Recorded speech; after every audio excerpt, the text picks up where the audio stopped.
Samuel introduces Saul to the masses,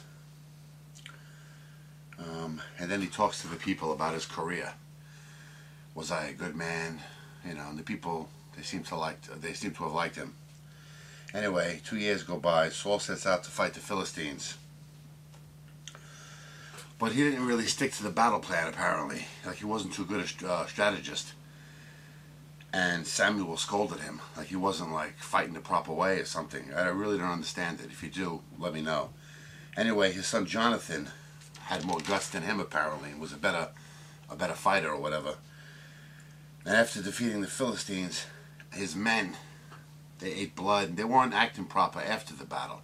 Jonathan, he was a good warrior, but after the battle, he was doing things against God. He wasn't acting the proper way. So much so that the people wanted to kill him. And then Saul too was sent to destroy Amalek, but he spared a lot of people, and God didn't like that. Like him too, he wasn't doing the right thing. He wasn't fighting the proper way. And here's where Samuel was so mad that he fired pretty much Saul as the king. Here's where the story of David starts. Samuel went to see Jesse, and Jesse was looking for like somebody, you know, another leader perhaps. And Jesse brought out all his sons, and he was looking, no, say it the right one. Where's your youngest son? So he wanted to see David. David was out with tending the sheep. Okay?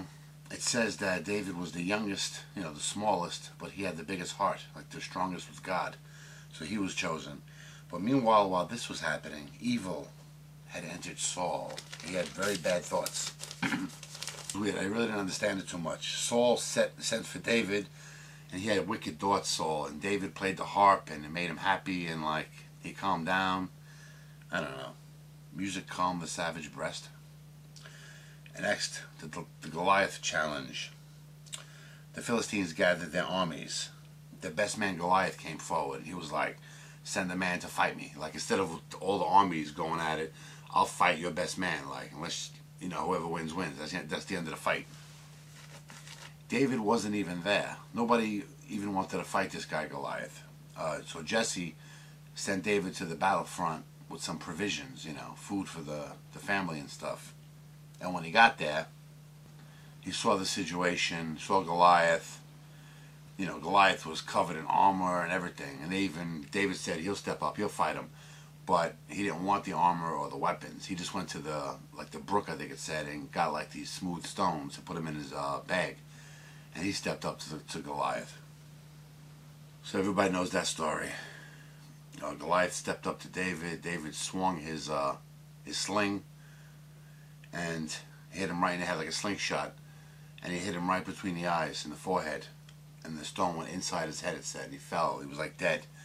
Then David walked up, and with Goliath's sword, he chopped off Goliath's head.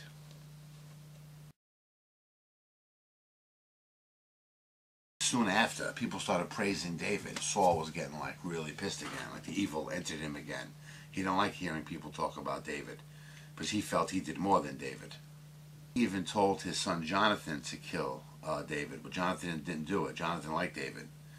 David wound up fleeing back to Samuel. So Jonathan knew his father was bad, so he was going to help David out. Anyway, David's on the lam now.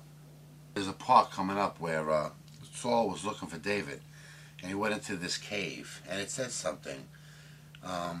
He went into the cave to cover his feet. Does that mean he was going to the bathroom? Because, you know, you take your clothes down, you cover your feet. I don't know. But anyway, David was in there with his men. They were up against the wall. And they did something like David, he's like embarrassed him. He cut off his clothes or something, his skirt, it says. You know? And then Saul, again, he was crying, oh, I know I'm a bad man, you're better than me, this and that. So he left like with his tail between his legs, you know? Samuel dies.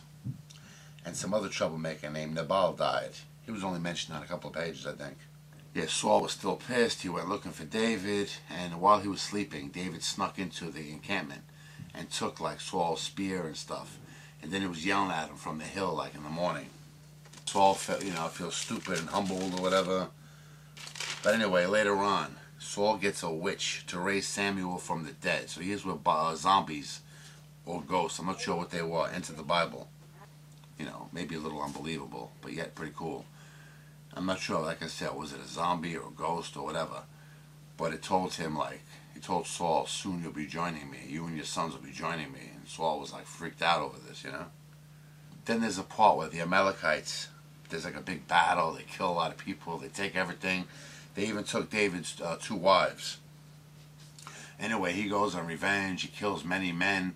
It says like in one day, I think by himself he killed like lots and lots and lots of people.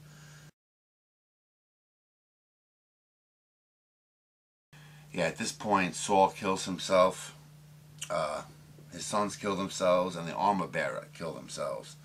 The Philistines cut off Saul's head, and they show it to the people. Like I guess they traveled around to show that Saul's dead. And they put his armor on display someplace else. And his body they hung on this wall. Okay? This part was good too. At least these brave men from Jabesh took down Saul's body and his sons, and they did a proper, burning of the bodies and proper, ceremony. So this should be good leading into the next book.